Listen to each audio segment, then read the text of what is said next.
Hello friends, welcome back to the my new video guys and my YouTube channel guys. Today friends we are going to talk about guys how can we off guys phone charging sound and vibration setting. Today I will show you guys. Friends, you want to off guys your phone charging sound setting. So friend, how can you off it? Today I will show you. I will tell you guys. So before starting video friend, first of all go and subscribe the channel guys. Click the bell icon, like the video. Friends, now let's see how can we off phone charging sound. We will on our phone setting, then guys scroll it. Friends, you can see phone sound and vibration. We will tap here, again scroll. Friends, click on phone charging and vibration sound guys. You want to off, so you can off.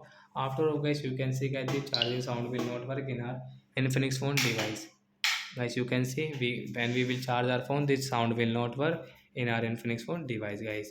So like that guys, we can off guys phone charging sound. So that's it guys, thanks for watching the video. I hope friends you have understood how to off phone charging sound in our infinix phone device. So bye bye friends, we will meet on next video. Friends, do you have any doubt guys related to guys your infinix phone sound and vibration setting guys, you can ask me comment section. I will check, I will help you. Bye guys.